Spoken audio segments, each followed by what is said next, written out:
પોપટ ભૂખ્યો નથી. નમસ્કાર બાળ મિત્રો, કેમ છો? મજામાં છો ને? બાળ મિત્રો, આજે આપણે એક ડાહ્યા પોપટની વાર્તા જોવાના છે. એ વાર્તાનું નામ છે પોપટ ભૂખ્યો નથી. એ વાર્તા દ્વારા આપણે શું શીખી શકીએ એ આપણે વાર્તાના અંતમાં જોઈશું. તો ચાલો જોઈએ વાર્તા પોપટ ભૂખ્યો નથી. એક સમયની આ વાત છે. એક સુંદર જંગલ હતું, જેમાં એક સુંદર વન નામનું સ્થળ હતું, જેમાં વિવિધ પ્રકારના પક્ષીઓનો પરિવાર રહેતો હતો. તેમાં પોપટનો પરિવાર પણ રહેતો હતો. ત્યાં એક ઝાડ પર એક ડાહ્યો અને ભલો પોપટ એની મા સાથે રહેતો હતો. એક દિવસ માને થયું, મારો દીકરો કમાવા લાયક થઈ ગયો છે. તેથી માએ પોપટને કહ્યું કે બેટા, તું હવે કમાવા માટે જા. પોપટ કહે, સારું માં, જેવી તમારી આજ્ઞા. પછી મા કહે, પણ બેટા, તું જ્યાં પણ રહે ત્યાંથી થોડા થોડા દિવસે તારા ખબર અંતરનો સંદેશો મોકલતો રહેજે. તો પોપટ કહે, સારું માં. એમ કહી પોપટ એની માને પગે લાગે છે અને આશીર્વાદ મેળવી ત્યાંથી ઉડી જાય છે અને કમાવવા માટે નીકળી પડે છે. પોપટભાઈ તો ઉડતા ઉડતા જઈ રહ્યા હતા. તો રસ્તે આવતા સુંદર મજાના પહાડો, નદીઓ, ઝરણાઓ, તળાવો અને ફૂલોના બગીચાઓ જોઈને ખૂબ ખુશ થઈ જતા. ઉડતા ઉડતા ઘણે દૂર ગયા પછી પોપટને ભૂખ અને તરસ લાગવા માંડી. તેથી તેણે સુયોગ્ય જગ્યા શોધીને વિસામો લેવાનું નક્કી કર્યું. ત્યારે ઉડતા ઉડતા એણે એક સુંદર સરોવર જોયું, જેના કિનારે એક આંબાનું ઝાડ હતું, જેના પર ઘણી બધી કાચી પાકી કેરીઓ લાગી હતી. એ જોઈને પોપટ તો ત્યાં વિસામો લેવા માટે ઉતરે છે અને સરોવર પાસે પહોંચીને સરોવરનું પાણી પીને પોતાની તરસ મટાડે છે. ત્યાર પછી ઉડીને આંબાના ઝાડ પર જાય છે અને ડાળી પર બેસીને કેરી ખાવા માંડે છે. પોપટભાઈને તો ત્યાં ખૂબ મજા આવવા લાગે છે. એ તો એક ડાળી પરથી બીજી ડાળી પર જાય અને એક ઝાડ પરથી બીજા ઝાડ પર જાય અને ક્યારેક તળાવ કિનારે જાય. એને તો ત્યાં ખૂબ મજા આવવા લાગી.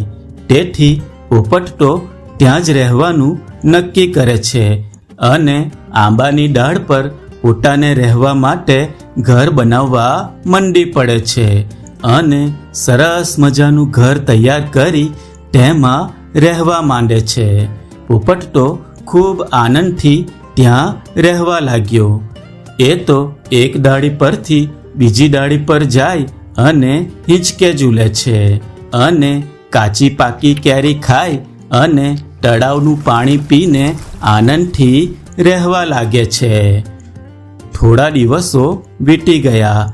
ત્યારે એને યાદ આવ્યું, માએ સંદેશો મોકલવા કહ્યો હતો.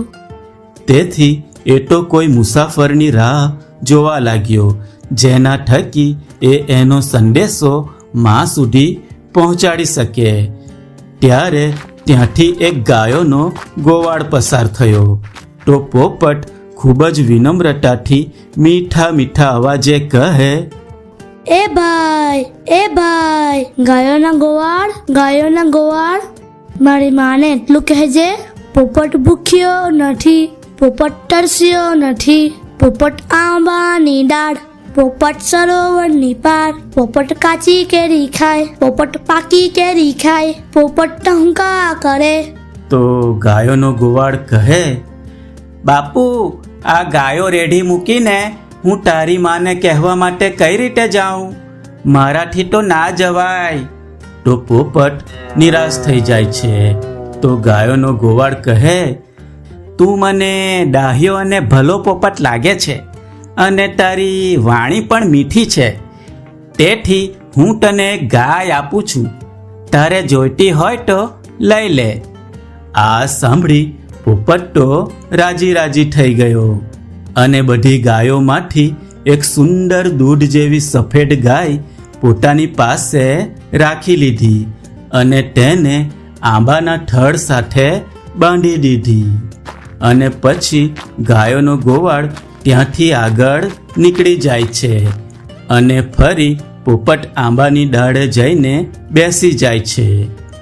થોડી વાર પછી એક ભેંસોનો ગોવાળ એ રસ્તેથી નીકળ્યો તો પોપટ ભેંસોના ગોવાળને કહે, એ ભાઈ ભેંસોના ગોવાળ, મારી માને એટલું કહેજે, પોપટ ભૂખ્યો નથી, પોપટ તરસ્યો નથી, પોપટ આંબાની ડાળ, પોપટ સરોવરની પાર, પોપટ કાચી કેરી ખાય, પોપટ પાકી કેરી ખાય, પોપટ ટહુકા કરે.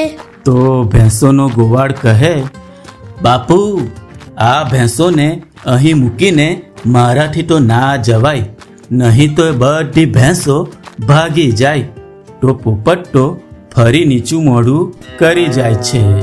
તો ભેંસોનો ગોવાળ કહે, તું ડાહ્યો અને ભલો પોપટ લાગે છે, તેથી હું તને એક ભેંસ આપું છું. તારે જોઈએ તો આમાંથી એક લઈ લે. તો પોપટ રાજી થઈને એમાંથી એક સરસ તાજી માજી ભેંસ લઈને દોડી વડે આંબાના થડ સાથે બાંધી દે છે અને ભેંસોનો ગોવાળ પણ ત્યાંથી આગળ એના રસ્તે નીકળી જાય છે. પોપટ તો ફરી આંબાની ડાળ પર બેસીને બીજા કોઈ મુસાફરની રાહ જોવા લાગ્યો. ત્યારે થોડીક વાર થઈ તો ત્યાંથી એક બકરાનો ગોવાળ નીકળ્યો.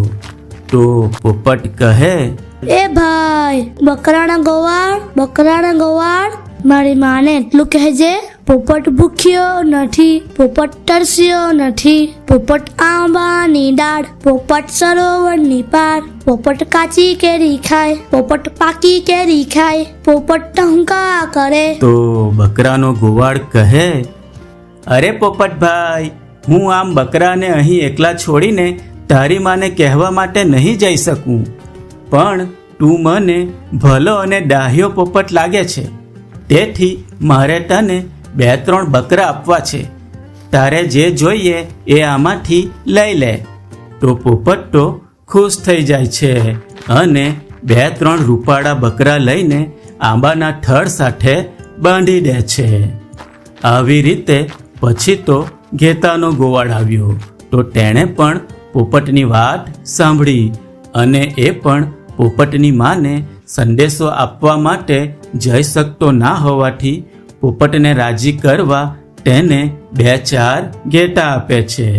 પછી તો રોજ ત્યાંથી અલગ અલગ પ્રાણીઓના ગોવાળો પસાર થતા અને પોપટ રોજ તેમને પોતાનો સંદેશો માને આપવા કહેતો.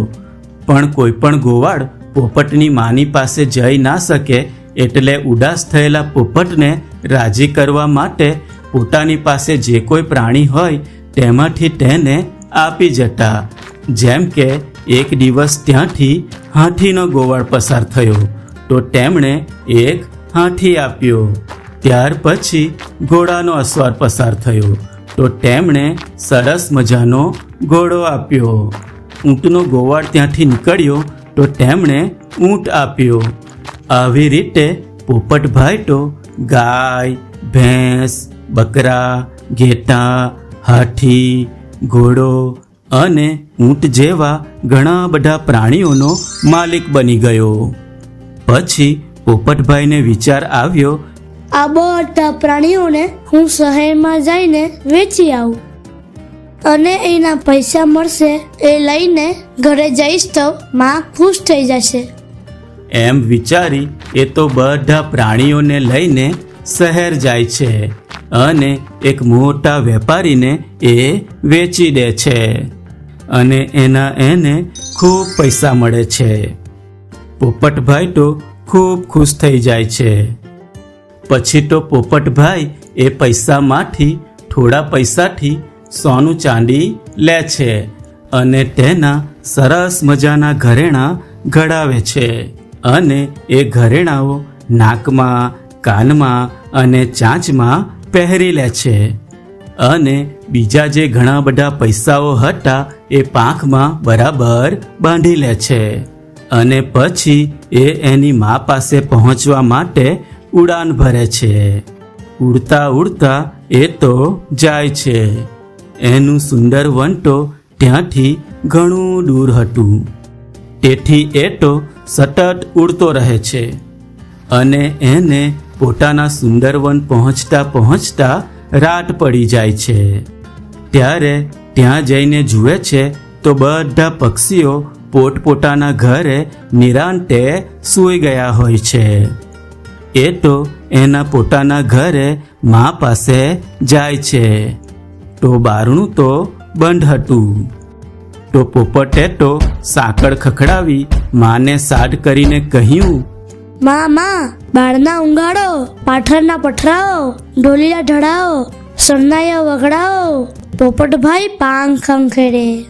મા તો બિચારી આખો દિવસ ઘરનું કામ કરી કરીને ખૂબ થાકી ગઈ હતી. કોણ આવ્યું છે તે એને બરાબર સમજાયું નહીં. એને થયું, અત્યારે કોઈ ચોર બોર આવ્યો હશે ને ખોટું ખોટું બોલતો હશે. તેથી માએ તો બારણા ઊંઘાડ્યા નહીં. પછી તો પોપટ કાકીના ઘરે ગયો અને સાંકળ ખખડાવી સાડ કરતા કહ્યું, કાકી કાકી બાળના ઊંઘાડો, પાથરના પથરાઓ, ઢોલીલા ઢળાઓ, સન્નાયા વગડાઓ, પોપટભાઈ પાંખ ખંખેરે. કાકી પણ થાકીને સૂતા હતા. એને પણ પથારીમાંથી ઉઠવાનું મન ના થયું. તેથી કાકી કહે, અત્યારે અડધી રાતે કોઈ બારણા ઊંઘાડતું નથી. આવવું હોય તો સવારે આવજે.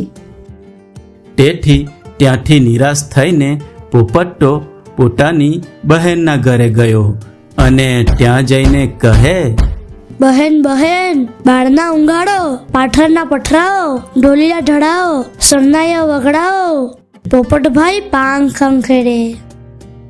ત્યારે બહેન કહે, અત્યારે કાળી રાતે તે મારો ભાઈ ક્યાંથી હોય?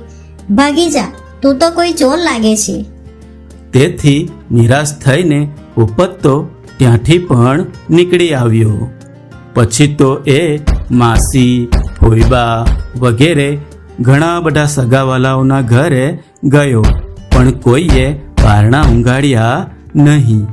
પછી તો છેવટે એ પોપટ એની મોટી બાને ત્યાં ગયો અને બારણા પાસે જઈને કહ્યું, મોટી બા બાળના ઊંઘાડો, પાથરના પથરાઓ, ઢોલીલા ઢળાઓ, સન્નાયા વગડાઓ, પોપટભાઈ પાંખ ખંખેરે. એની મોટી બા તો એને ખૂબ વાલ કરતા હતા. મોટી બા તો તરત પોપટનો અવાજ ઓળખી ગયા અને મોટી બા કહે, આવી ગયા મારા દીકરા, આ આવી, લે બારણા ઊંઘાડું છું બાપુ. પછી બારણા ઊંઘાડ્યા એટલે પોપટભાઈ અંદર આવ્યા અને મોટી બાને પગે લાગ્યા.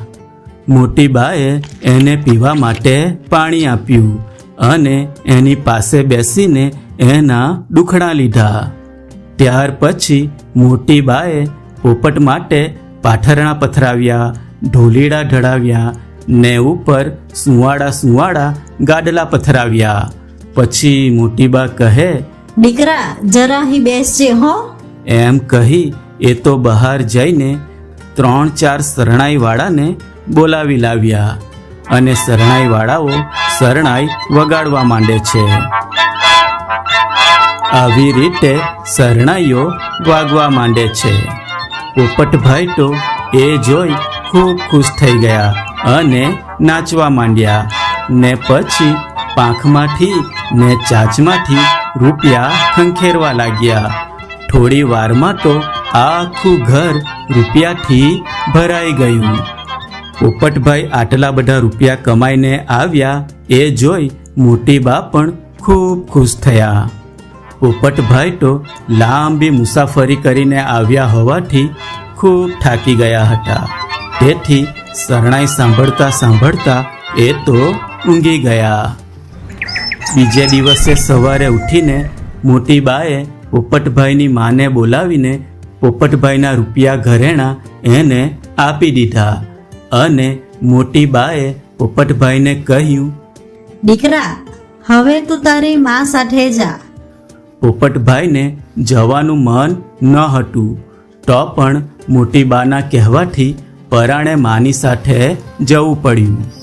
સવાર થતાં સુંદરવનના આખા પક્ષી સમાજને એ વાતની ખબર પડી ગઈ કે પોપટ પરદેશમાં જઈને ખૂબ પૈસા કમાવી લાવ્યો છે. તેથી બધા પક્ષીઓ ભેગા થઈને પોપટભાઈની વાહ વાહ કરવા લાગ્યા. આ જોઈ ત્યાં પડોશમાં રહેતી એક કાગડીને પણ થયું, મારે પણ મારા દીકરાને કમાવા મોકલવું જોઈએ. તેથી તેણે પોતાના દીકરા કાગડાને કહ્યું, દીકરા, તું પણ કમાવા જાને. તો કાગડો તો માને પગે પણ ના લાગ્યો અને સારું, હું જાઉં છું. એમ કહી ત્યાંથી ઉપડ્યો. પણ કાગડો તે કાગડો, ના એને પોપટની જેમ મીઠું બોલતા આવડે કે ના એને પોપટની જેમ સારું વર્તન કરતા આવડે. કાગડાને તો ગંદકી જ ગમે. કાગડો તો ઉડતો ઉડતો જઈ રહ્યો હતો. ત્યાં એને રસ્તામાં એક ગંદકીથી ભરેલો ઉકરડો મળે છે. કાગડાએ તો ત્યાં જ રહેવાનું પસંદ કર્યું. થોડા દિવસ એ ત્યાં જ ગંદકીમાં કીડા મકોડાઓ ખાઈને રહે છે. અને એક દિવસ ઘણો બધો કાદવ પાંખમાં અને ચાંચમાં ભરીને પોતાના ઘરે જવા નીકળે છે. અને રાત થતાં એ ઘરે પહોંચી જાય છે અને બારણું ખખડાવે છે અને કહે છે, માં, બારણા ઉંઘાડો, પાથરણા પથરાવો, ઢોલીડા ઢળાવો, શરણાઈઓ વગડાવો, કાગડા ભાઈ પાંખ ખંખેરે. કાગડાની માં તો આ સાંભળી ખુશ ખુશ થઈ જાય છે અને ઝટપટ જઈને બારણા ઉંઘાડે છે અને આવ દીકરા, આવ. એમ કહી ઘરમાં બોલાવે છે. પછી કાગડાની માએ તો કાગડા માટે પાથરણા પથરાવ્યા, ઢોલીડા ઢળાવ્યા ને ઉપર સુંવાડા ગાડલા પથરાવ્યા. પછી શરણાઈઓ વાળાને બોલાવી શરણાઈઓ વગડાવી. જેવી શરણાઈઓ વાગી કે કાગડા ભાઈએ તો પાંખ ખંખેરી.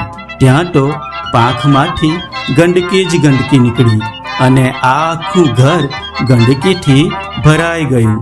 આ જોઈ કાગડાની માં તો ખૂબ ગુસ્સે થઈ અને કાગડાને ઘરની બહાર કાઢી મૂક્યો.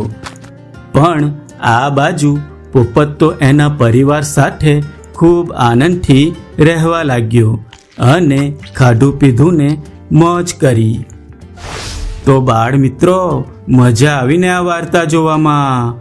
બાળ મિત્રો, આ વાર્તા ઉપરથી આપણને એ શીખવા મળે છે કે જો આપણે પણ પોપટની જેમ સ્વચ્છ, ડાહ્યા, વિનમ્ર અને મધુરભાષી બનીએ તો લોકોનો પ્રેમ અને સન્માન મળે. પણ જો કાગડાની જેમ અવિવેકી અને અસ્વચ્છ રહીએ તો નફરત અને તિરસ્કાર જ મળે. તેથી બાળ મિત્રો, આપણે પણ ડાહ્યા, સ્વચ્છ અને વિનમ્ર બનીને રહેવું જોઈએ અને સાથે સાથે મધુર વાણી પણ બોલવું જોઈએ. બરાબર? તો આવજો બાળ મિત્રો, ફરી મળીશું એક નવી વાર્તા સાથે. આવજો. સબસ્ક્રાઇબ કરો આપણી ચેનલ નાવડીને અને જુઓ સુંદર મજાની વાર્તાઓ.